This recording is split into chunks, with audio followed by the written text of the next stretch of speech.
It's great to see you all post-pandemic. I was here a really long time ago, so we might not have met. I work with St Mark's National Theological Centre down in Barton, and I'm going to say a little bit more about what that's about later tonight. But I want to start with a question or two, just to check in where you're at. I wonder if you've been struggling with troubling thoughts in the last few weeks and months, particularly post-pandemic, or during the pandemic, or something, anything pandemic related, the worry about getting COVID, or with news of that terrible war in Eastern Europe and whether that might spread, with worries about, posturing about the South Pacific. Wonder if rising prices are causing an issue for you. That can be real stress for people. If you're one of those folk that are looking for a place to rent at the moment, you might be having some really difficult struggles around that. Wonder if there's a relationship in your life, or the loss of a relationship that you long for, that is giving you some troubling thoughts. Could even be the fact that COVID is kind of surging back a little bit, or they're talking about flu and monkeypox and that kind of thing. Is that a source of disturbance for you? Or even after the election, sometimes people find that after the election, if they disagree with stuff, that plays on their mind. There's a lot of anxiety in our community at the moment, isn't it? It's kind of everywhere, and it has not really let up for a really long time now, at least since those terrible bushfires of more than 2 years ago. And I just think we've been living through this for ages. And a key symptom of if you are struggling with anxiety, you sometimes don't really realise it until you realise, say, that, for example, you'll just daydream about being somewhere else, anywhere else. I don't know what it is for you. I was saying to the people this morning, I don't even really like boats, but sometimes I picture myself out on a boat, out at sea, with the kind of wind sort of glossing over my bald pate.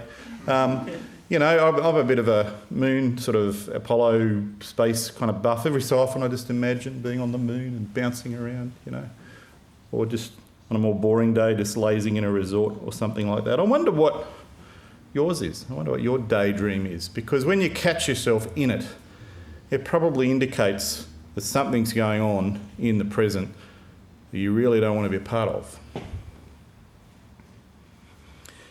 The problem really when we're deep in anxiety is it can become really hard to believe that God cares for us, or listens, or is even there at all. We become prone to those stories that are pretty common in our culture, that really only humans and random natural processes run the world. And that makes anxiety worse. So when I came upon this psalm earlier this week, it just hit me between the eyes how incredibly common these experiences are. In verse 7 of this psalm, you can see this person wishing they could just go out into the desert alone, just on their own, away from people, far away and away from worry. Or in verse 8, I would hurry to my place of shelter, far from the tempest and storm. A picture of somebody just hunkering down at home, away from it all. That was a really sort of interesting thing about the pandemic, wasn't it? How for many people, the home became kind of their only safe space, to the point now where a lot of people won't go back to work because they've become used to the pressure being off at home. And they're saying to their employers, I don't want to return to all that pressure. You can keep your darn job. Oh, that I had the wings of a dove. I would fly away and be at rest. Do you ever picture yourself on a plane, just going somewhere, anywhere? I love being on a plane where you're just in that little cocoon and there's nobody to bother you and the phone doesn't even work. They just give you a drink. You don't have to think about anything. Sometimes that's what it's like for some of us. Whether it's home or to the desert or winging away from it all, this psalmist simply wants to be anywhere else apart from how he feels right now. Verses 4 and 5, my heart is in anguish within me. The terrors of death have fallen on me. Fear and trembling have beset me. Horror has overwhelmed me. My thoughts trouble me and I am distraught.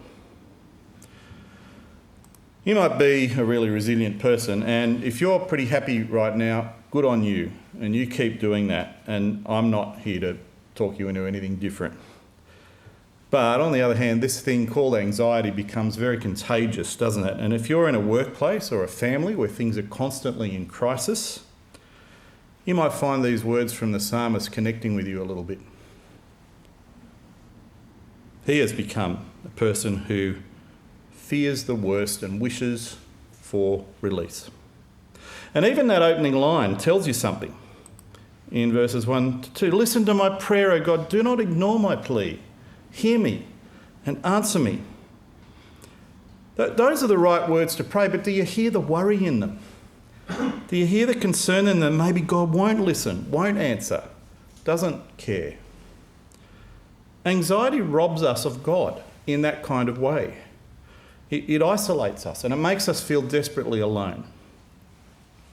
This psalmist was King David of Old Testament fame, and he writes when he was under some kind of threat of attack from enemies that we didn't read out aloud. He talks about it again in the section following what was read. Then this big reveal happens in the middle of this psalm. David's enemy turns out not to be some stranger, but, not someone like a mugger or something like that, or a military opponent. It's somebody very much closer. Someone with whom he'd, basically in his way gone to church with and talked really closely as if they were on the same team about God. Someone on his team who it turns out wants to bring him down and betray him. We meet this person a little later and they are a real piece of work. My companion attacks his friends. He violates his covenant. His talk is as smooth as butter, yet war is in his heart. His words are more soothing than oil, yet they are drawn swords. Just this weekend, I've been talking to someone who has a person exactly like this in their workplace, and to make matters worse, this person is the person concerned is my friend's mentor. Okay, so the mentor is supposed to be helping my friend, and to my friend's face, keeps saying that, oh yes, I have your best interests in mind, but there's just really clear evidence that this so-called mentor has been backbiting and slandering my friend a lot in this workplace. There is, that's a fairly barefaced betrayal, and it creates intense anxiety, doesn't it? In David's case, we don't know who this was. Some wish we did. There are plenty of theories, but that kind of curiosity actually misses the point. Their identity doesn't really matter. Far more importantly, a psalm like this helps anyone in anxiety, particularly the anxiety that betrayal causes. If you are living through some kind of betrayal that's really close to home, then this psalm is extra specially for you. It became extra specially for Jesus, didn't it, when Judas betrayed him? Not only King David, therefore, but Jesus himself knows how that is for you, no matter how tortured that situation is making you feel. Jesus knows that feeling with you, 100%, absolutely. And for the rest of us who have kind of more random worries, the anonymity of these enemies really helps us. A lot of the Psalms have various kind of enemies circling around the psalmist, and history has lost their identity to us, but I reckon God never intended us to know the historic enemy. We are allowed, I think, to use these Psalms to name any enemy that confronts us, even that weird stuff that we carry inside us. And in the first instance, what truly matters becomes that recognition of how bad it feels for you to be under threat. What follows in the Psalms, though, are always some unexpected turns and some new ideas about who to be and what to do, because almost on a dime, David can let go of the awfulness of betrayal and swing his gaze elsewhere. Verse 16, as for me, I call to God and the Lord saves me. Evening, morning and noon I cry out in distress and he hears my voice. He does that by writing this psalm for a start, doesn't it? We saw him doing that in verse 1. We saw him pleading for God to listen. What a great start for someone who is feeling desperate to do that. And it doesn't even matter if you are someone here tonight who has stopped believing that God cares, or that God listens, or even that God exists. That doesn't matter, because you can do that. You can do this. You can just do this. You can just call on him anyway, as often as you can. When he makes that move, it causes David to remember later in this psalm, he says in verse 18, "You rescued me unharmed from the battle waged against me, even though many opposed me." And the Old Testament actually has many such examples of God doing exactly that when this was a king in actual battle. And I reckon we can scale that down, because it would not take much for you to remember such moments of rescue in your world, scattered throughout your life in all sorts of ways. Anxiety robs us of those, but ongoing desperate prayer has this funny way of bringing those memories back to us sometimes. I've found just off the back of this psalm, as I've gone back and started being thankful for all the times when I was really anxious and God rescued me, the list just kept growing and growing. I was really surprised. I was really surprised when I did this. And so, in verse 22 of this psalm, King David kind of looks out from the page and talks to us, talks to you and me, talks to anybody who's reading. It says, "Cast your cares on the Lord, and he will sustain you."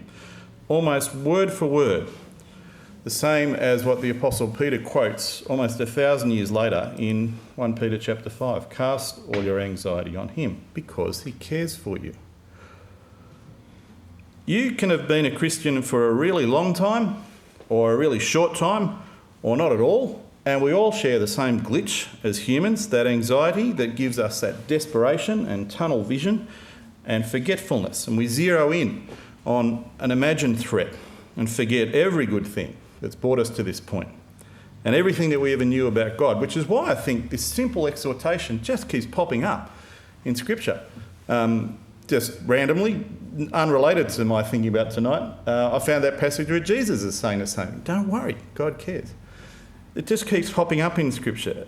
This really generous reminder, just throw your anxieties at him. Dump them on him, fling them at him, hurl them at him. Yell them at him, morning, noon, night, because he cares for you. He cares for you in making you. He cares for you in sending Jesus to be on your side as a human being. He cares for you in Jesus dying to rescue you. Cares for you in sustaining and upholding you in all sorts of ways every day so far. David goes full circle in this psalm. He remembers in verse 23 that his betrayer can't and won't win, and then there's this final line. "As for me, I trust in you." It's a big turnaround, isn't it?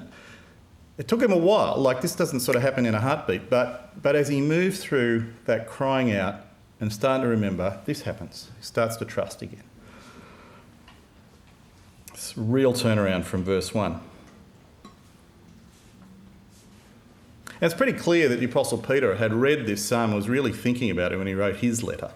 And I can't help wondering if the way that God comes through and the way that betrayer is, brought down lies behind that thought that we heard in Peter's letter, that humility toward God and then toward each other is a really good way also to meet anxiety, because why we find it very easy to arc up and struggle and fight with each other, don't we, when we're anxious. I reckon Peter has read this psalm and has put together that we anxious people need three things. We need to cast our anxieties on God, like he says, and in that way that starts to be humble again back towards God, but at the same time being kind and careful with each other, because in anxious times that can be the first thing to go as we strive desperately against others, thinking that we need what they have and so on. So if you are feeling super anxious, just try it. Try those three things. Clothe yourselves with humility toward one another, says Peter. Humble yourselves under God's mighty hand, that he may lift you up in due time. And cast all your anxiety on him, because he cares for you.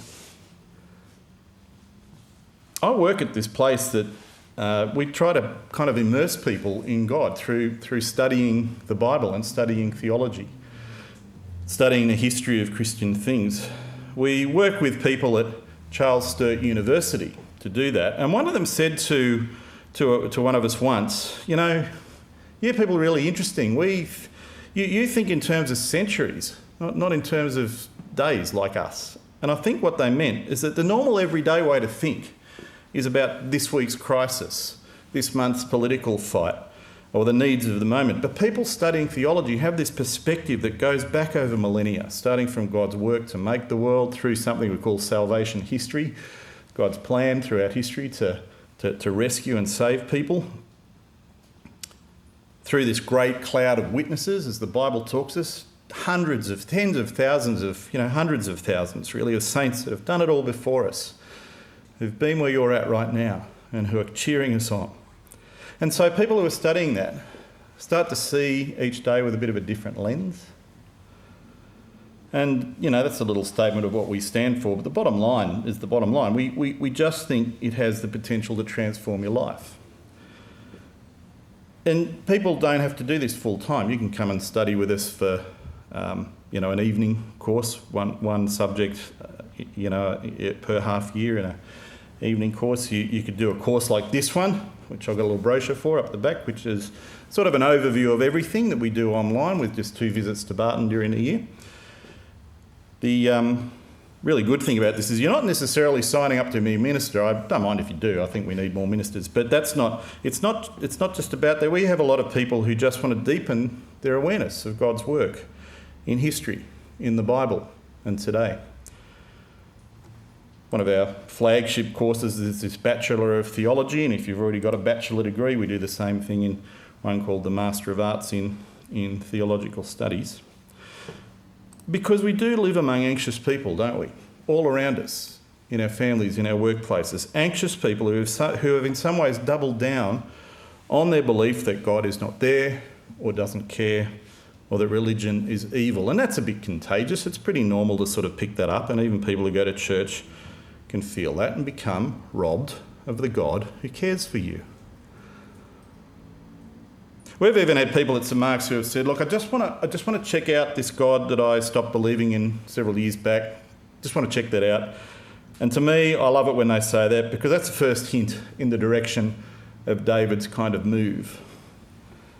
That I maybe perhaps just want to cry out to him again. I'm just not quite sure. But on the whole, we see lots of Christian people who just want to deepen what they know about God. And as an aside, this is a course that we run. It's a brilliant course in helping people to become good counsellors who help others who are in distress and anxiety to navigate their way through that a bit better. So today, really, I just came really to say we're in anxious times. It's normal if you're feeling it. Have a look at what it is for you. It always attaches anxiety to this weird stuff in our lives. And if it's there, cast it on God and experiment with humility with each other in the meantime. See what happens. And if you would like a place to help you know and love God, in addition to how church is already helping you, sort of on the side, as well as church, look at our website, drop us a line, have a look at what I've left up the back, and we'll talk about your options, because we want to help you to trust the God who cares for you. Thanks.